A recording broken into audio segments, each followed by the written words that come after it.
Namaskar. A warm welcome to World News and Indian Perspective on All India Radio. This is Gaurav Sharma, and with me is Saira Mujtaba, bringing glimpses of the major developments of the day from across the globe. Over the next half an hour, we shall bring you the latest from the world of politics, economy, sports, entertainment, and more. The headlines. Delhi Regional Security Dialogue on Afghanistan stresses that the country should never again become a haven for global terrorism. USA becomes the 101st member of the International Solar Alliance. Low-carbon development pathways in industry sector are critical for achieving the goals of the Paris Agreement, says India's Environment Minister at COP26. Tensions escalate between Poland and Belarus over the issue of migrants trying to enter Poland. France announces booster shot campaign for the elderly as country witnesses spike in COVID-19 cases. India's southeastern coast on high alert after extreme rainfall warning. And in the T20 World Cup, first semi-final underway between England and New Zealand in Abu Dhabi.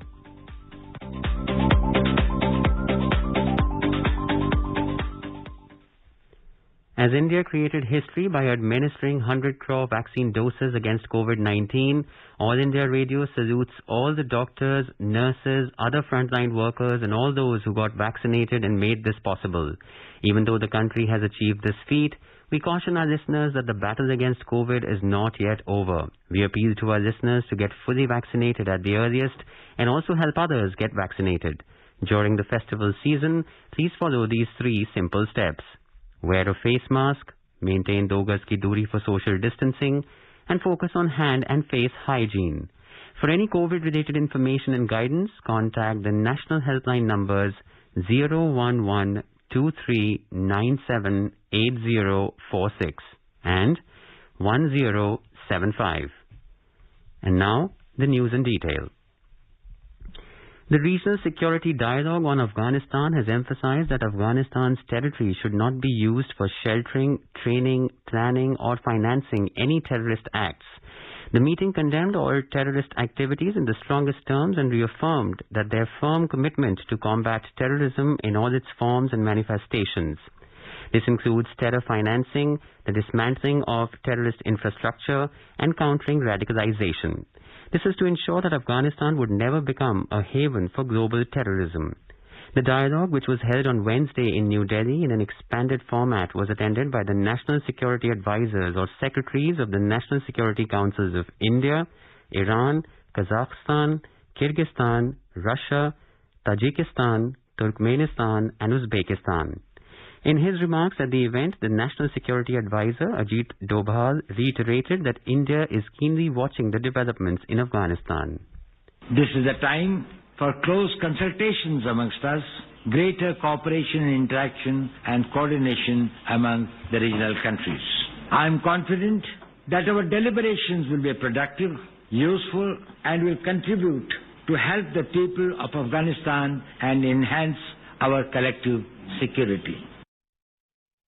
The participants discussed the evolving situation in Afghanistan, especially its security situation and its regional and global ramifications. The sides paid special attention to the current political situation in Afghanistan and the threats arising from terrorism, radicalization and drug trafficking, as well as the need for humanitarian assistance. The meeting stressed upon the necessity of forming an open and truly inclusive government that represents the will of all the people of Afghanistan and has representation from all sections of their society, including major ethno-political forces in the country. The participants noted that the United Nations has a central role to play in Afghanistan and that its continued presence in the country must be preserved. They also emphasized the importance of ensuring that the fundamental rights of women, children and minority communities are not violated. The statement has also expressed concern over the deteriorating socio-economic and humanitarian situation in Afghanistan and emphasized the need to provide urgent humanitarian assistance to the people of the country. The participants thanked India for holding the 3rd Regional Security Dialogue on Afghanistan in New Delhi. The next round will be held in 2022. Prime Minister Narendra Modi appreciated the participation of senior dignitaries in the Delhi Security Dialogue despite the challenges posed by the pandemic. He emphasized 4 aspects that countries in the region would need to focus on in the context of Afghanistan. The need for an inclusive government, a zero-tolerance stance about Afghan territory being used by terrorist groups, a strategy to counter trafficking of drugs and arms from Afghanistan, and addressing the increasingly critical humanitarian crisis in Afghanistan. Mr. Modi also expressed the hope that the regional security dialogue would work to revive Central Asia's traditions of moderation and progressive culture and counter extremist tendencies. Meanwhile, highly placed sources informed that the dialogue exceeded expectations. The NSAs easily arrived at a complete consensus, and every delegation was appreciative of the timing of the event and the opportunity to engage in frank and open discussions. Russia has issued a strong rebuke to the U.S. against its criticism of Russia's efforts at climate action. Former U.S. President Barack Obama, at the 26th session of COP26 on Monday, in his speech criticized China and Russia for choosing to skip the summit. Mr. Barack Obama criticized China and Russia for what he described as a dangerous lack of urgency in acting on climate change. The escalation, the ratcheting up of ambition that we anticipated in Paris 6 years ago has not been uniformly realized. I have to confess, it was particularly discouraging to see the leaders of 2 of the world's largest emitters, China and Russia, decline to even attend the proceedings. And their national plans so far reflect what appears to be a dangerous lack of urgency. In a statement, Russia's foreign ministry has said that the accusations are groundless. It added that, as distinct from the U.S., Russia holds a consistent position on climate change that does not change depending on the political environment. It said that Russia's measures to lower greenhouse emissions are concrete and comprehensive. Russia cited its new socio-economic development strategy with low greenhouse emissions by the year 2050 and its target to reach carbon neutrality by 2060 as examples. The United States of America became the 101st member country of the International Solar Alliance, ISA, on Wednesday. Signing the framework agreement, U.S. Special Presidential Envoy for Climate, John Kerry, expressed happiness in joining the ISA. He added that Prime Minister Narendra Modi took the lead in making the ISA to catalyze global energy transition through a solar-led approach. India's Minister of Environment, Forest and Climate Change, Mr. Bhupendra Yadav, said that the move will strengthen the ISA and propel future action on providing a clean source of energy to the world. A report. The International Solar Alliance was jointly launched by Prime Minister Narendra Modi and his French counterpart, Mr. François Hollande, on the 30th of November 2015 at COP21 in Paris. The initiative received a new thrust during the World Leaders Summit of the COP26 in Glasgow, where Prime Minister Modi announced the launch of the Green Grids initiative, One Sun, One World, One Grid. The initiative calls for setting up of a global grid that would be able to transmit solar power that is clean energy anywhere and anytime. Anish Dey, Global Head Power and Utilities KPMG, and a renowned expert on the renewables, spoke about the significance of the initiative. In future, most of energy delivery will be in the form of electricity. Most of energy generation will also be in the form of electricity. And in that context, large electricity grids, which take advantage of the time differences across the world, especially when it comes to solar power, becomes very, very important. And that's why this initiative of One World, One Sun, One Grid is also very important, because the sun never sets at some part of the world. And if we have the grid, then we can transfer the energy from the plots where the sun is allowing generation to happen to the parts where generation is not happening. This is where the initiative is important. It should be led as a directional goal of interconnecting the world as much as possible. At the 4th General Assembly of ISA in October 2021, U.S. Special Presidential Envoy for Climate, John Kerry, had asserted that solar energy is at the heart of the urgent climate action. Abhishek Mukhopadhyay for World News. Meanwhile, India's Minister of Environment, Forest and Climate Change, Mr. Bhupendra Yadav, has said that efforts to drive low-carbon development pathways in the industry sector are critical for achieving the goals of the Paris Agreement. The minister was speaking on the sidelines of COP26 in Glasgow at the Lead IT Leadership Group for Industry Transition Summit 2021, held in hybrid mode, presided by India and Sweden on Tuesday. Elsewhere, India's Union Minister Dr. Jitendra Singh addressed the COP26 for the Mission Innovation Initiative on Tuesday. He said that India calls for a global commitment for access to sustainable fuels, chemicals and materials to reduce greenhouse gas emissions and achieve global climate goals. The minister launched the mission Integrated Biorefineries under Mission Innovation to scale up clean energy solutions at affordable cost. With the UN Climate Summit or the Conference of Parties COP26 in Glasgow around, All India Radio brings to you a ready reckoner every day. Under the COP26 Explainer series, we shall bring you daily the terms and concepts in use during the conference. Today we shall talk about methane and its role in global warming. COP26 negotiators and scientists are shifting their immediate attention from not only cutting CO2 emissions but also slashing methane emissions from fossil fuel, agricultural and landfill sources. 100 nations last week pledged to reduce methane emissions by 30% by 2030. We have a report on the COP26 initiatives to curb methane emissions.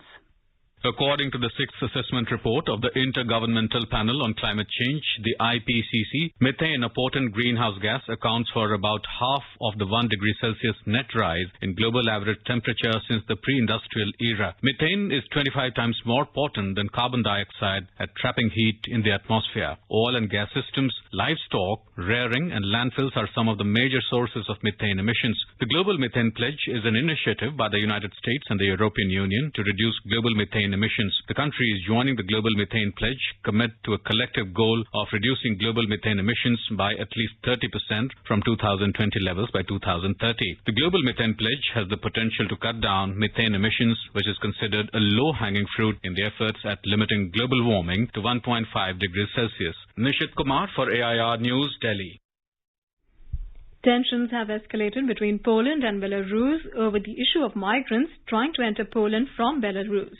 According to reports, the Polish police on Wednesday said they had detained more than 50 migrants who crossed the border over the past 24 hours. Western nations have accused Belarus's President Alexander Lukashenko of luring migrants from the Middle East to his country and then sending them across the border in retaliation for EU actions. The Western nations, including the US, have imposed sanctions on Lukashenko's administration, accusing him of election fraud. According to reports, Polish Prime Minister Morawiecki visited guards, troops and police at the border on Tuesday. Mr. Morawiecki accused the Russian President Vladimir Putin of orchestrating a wave of migrants. On Monday, European Commission President Ursula von der Leyen called on member states to impose new sanctions against Belarus, which she blamed for an influx of migrants at the Polish border. Germany's foreign ministry in a statement termed the images and events along the Belarus border as appalling. French President Emmanuel Macron addressed the nation on Tuesday and announced a booster shot campaign for 50 to 64-year-olds on Tuesday. Addressing the nation amid a fresh rise in the rate of COVID-19 infections, Mr. Macron said that the campaign is due to start in December. Citing the World Health Organization, Mr. Macron said the fifth wave of COVID-19 has begun in Europe. In a televised address, the president appealed to those in France who have yet to receive a single dose of the COVID-19 vaccine to get vaccinated. This is All India Radio giving you the news. For quick news updates round the clock, follow us on Twitter at AIR News Alerts. In today's Hotspots section, we bring you a discussion on the Delhi Regional Security Dialogue on Afghanistan. In conversation are Shashank, the former Foreign Secretary of India, and Simran Sodhi, a journalist.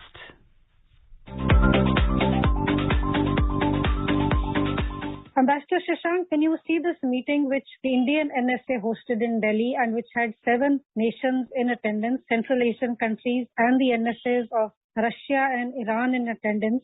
How significant is this meeting towards finding some kind of a common ground in our approach to dealing with Afghanistan? I think this was a necessary meeting, which was essential because we had our concerns. Many of our regional countries and other global powers have concerns about developments in Afghanistan, but expressing concern alone is not enough.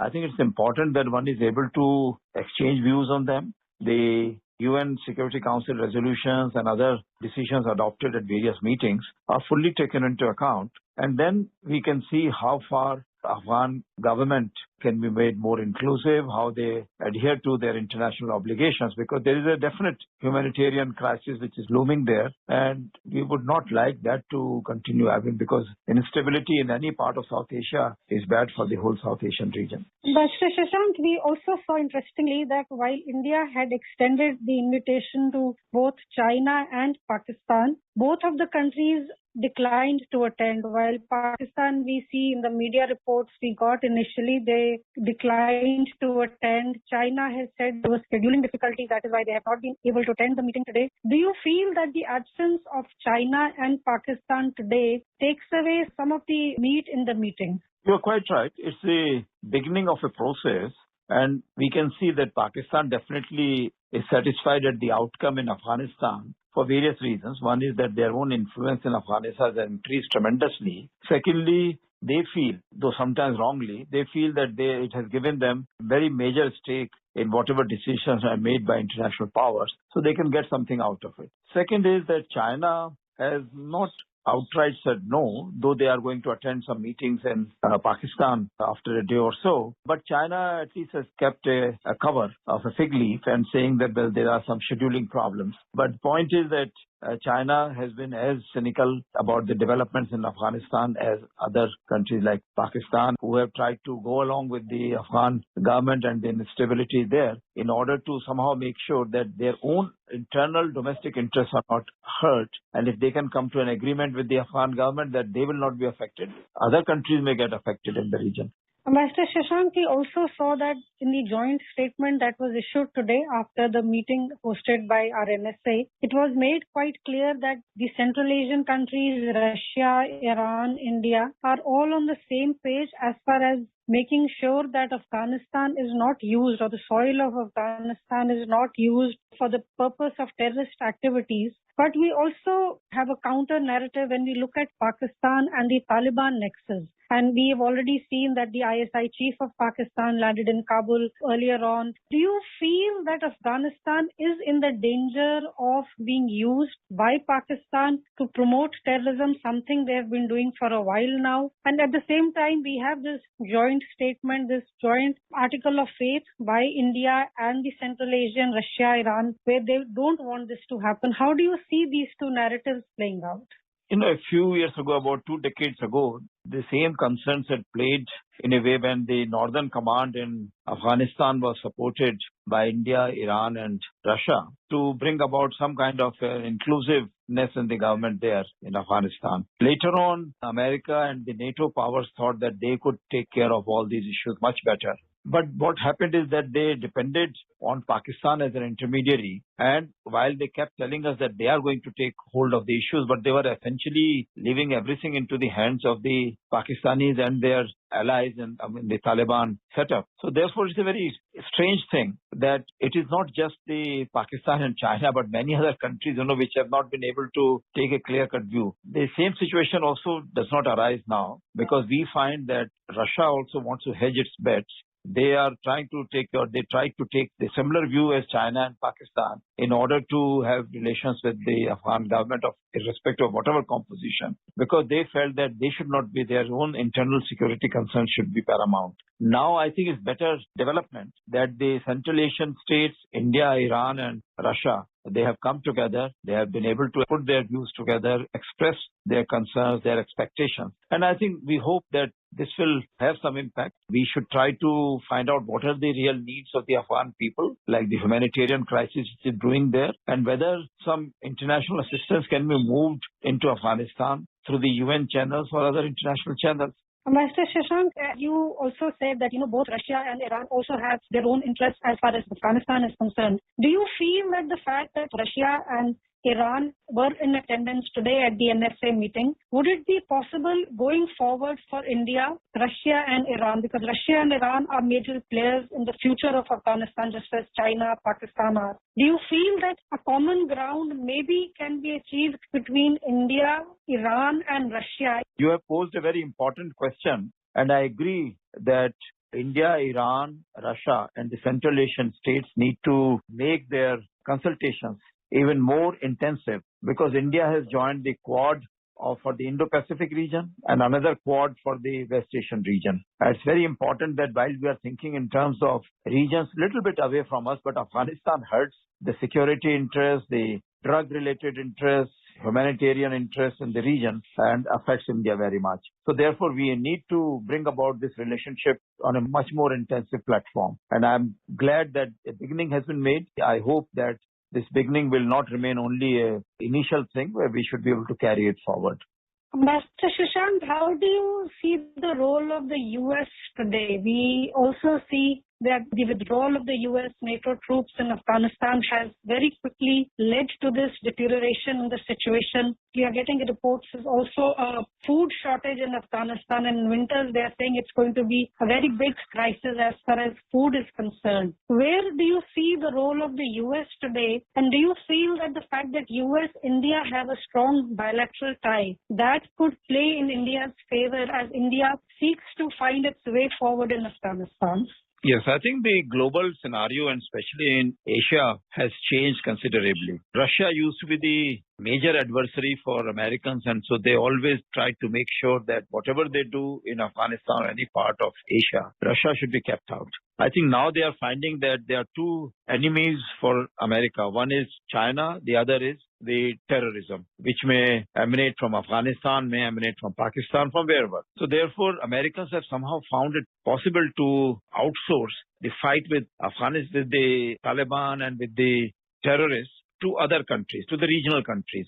So I think that this should be perfectly in concord with the ideas of America also, that they don't want to get involved directly, that if the countries of the region, they start very active consultation to take care of the matters and see that Afghanistan becomes a more inclusive, more harmonious society, and the humanitarian problems which are arising there are contained. The second part, of course, would remain, that is that America and China would continue, because there they feel that, yes, that is, rather than dealing with the insurgent groups, it's much more important for them to deal with country like China, because that hurts the interests of important US allies like Australia, Taiwan, Japan, Korea. So I think, and now India is also part of the Quad. So I think, therefore, America is, I think, going to concentrate more on that. But India cannot afford to do that, because India has this immediate concern in the neighborhood.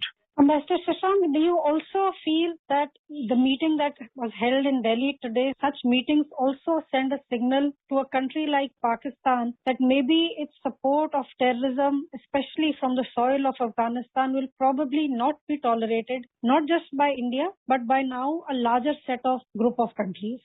I think immediately there was great elation in Pakistan after 15th August that they have been able to bring a government of their choice, and their ISI chief was present there. But later on, what we found was that ISI chief was replaced. We also found that tremendous amount of pressure has been mounted on Pakistan by various countries to moderate its behavior. They may not do it. I mean, they have been playing this game for a very long time. But the fact is that as the situation unfolds in Afghanistan, countries in the region are becoming more aware of their own security interests. And I'm quite sure that this meeting which took place in Delhi would be an important starting point as a signal to Pakistan also that an exclusive Pakistan-supported, Pakistan-sponsored and dependent on Pakistan government will not do in Afghanistan. I think Afghan people are very proud people. They would not like this thing to happen.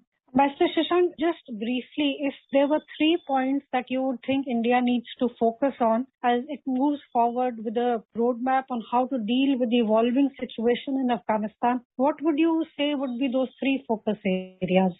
No, one is China is a permanent member of the UN Security Council. They must play a more responsible role and not just hide behind Pakistan's interests or their BRI initiative, etc. Secondly, we should try to help in the international financial and food assistance for Afghanistan. And for this, the UN should be made responsible for using the Pakistan route to carry the Indian assistance or other assistance to Afghanistan. And third thing, I would say that, yes, we should make it very, very clear, reiterate the UN Security Council resolutions that the humanitarian aspects, the drug-related aspects, the terrorism-related issues, they should be taken care of by any government in Afghanistan. And then they can hope to receive greater recognition by countries in this region and in the world. With these comments, we bring today's discussion to an end. Thank you. Thank you.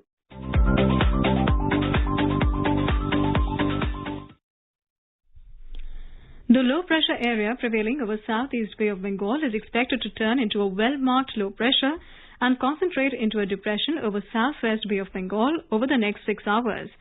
It is expected to move west-northwestwards and reach North Tamil Nadu coast and adjoining South Andhra coast between Karaikal and Sriharikota around Kundalur by Thursday evening.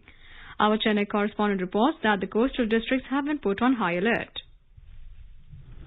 And now let us take a look at the major developments around the world as reported in the foreign press. Todo News says, unpaid for months, Afghan-Japan hospital staff goes on strike. Sputnik News writes, Russian military detects US Air Force E-8C reconnaissance strike coordination plane over Black Sea. Khaleej Times reports, UAE sends urgent medical supplies to Sierra Leone. Financial Times writes, China's factory gate inflation soars to a 26-year high on energy crunch. The Globe and Mail says, Alberta, Manitoba to exempt young children from COVID-19 vaccine passport system. The Guardian reports, Merkel appeals to Putin to intervene in Belarus border crisis. The Himalayan Times writes, 1 dead, 5 injured in Helambu bus accident. The Sydney Morning Herald says, Eastern Australia braces for wet weather as New South Wales residents told to prepare for flash floods. The Washington Post reports, China launches combat drills, dubs US lawmakers' Taiwan trip sneaky. The Wall Street Journal writes, Tesla share price edges down ahead of market open. South China Morning Post reports, Hong Kong may restrict movements of quarantine-exempt aircrew in light of pilots' COVID-19 infections. And Ceylon Today writes, 15 people killed and 9 injured as inclement weather wreaks in 17 districts of the country. In the ICC Men's T20 World Cup, chasing a target of 167, New Zealand were 147 for 5 wickets in 18 overs against England in the first semi-final at Abu Dhabi when reports last came in. Put into bat first, England posted a total of 166 for 4. On Thursday, Pakistan and Australia will play the second semi-final at 7:30 at Dubai International Cricket Stadium. AIR is broadcasting ball-by-ball commentary of the World Cup matches. And now, a quick look at the headlines once again. Delhi Regional Security Dialogue on Afghanistan stresses that the country should never again become a haven for global terrorism. USA becomes the 101st member of the International Solar Alliance. Low-carbon development pathways in industry sector are critical for achieving the goals of the Paris Agreement, says India's Environment Minister at COP26. Tensions escalate between Poland and Belarus over the issue of migrants trying to enter Poland. France announces booster shot campaign for the elderly as country witnesses spike in COVID-19 cases. India's southeastern coast on high alert after extreme rainfall warning. And the T20 World Cup, first semi-final underway between England and New Zealand in Abu Dhabi. India is celebrating the 152nd birth anniversary of Mahatma Gandhi. Before we end, let us listen to his favorite bhajan, Vaishnav Jan, by artists from Bhutan. Vaishnav Jan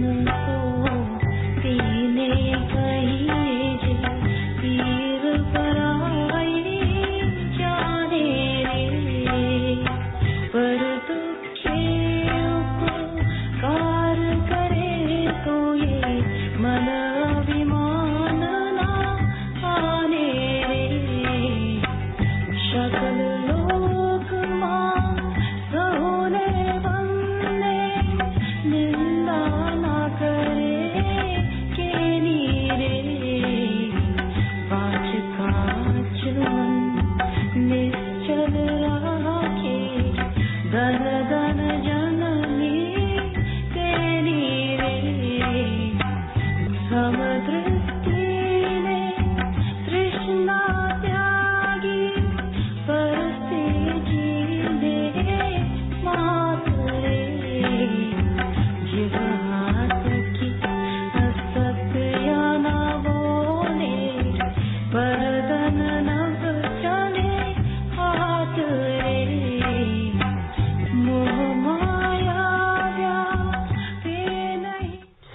with that, we end this bulletin. We'll be back at the same time tomorrow with the next edition of World News.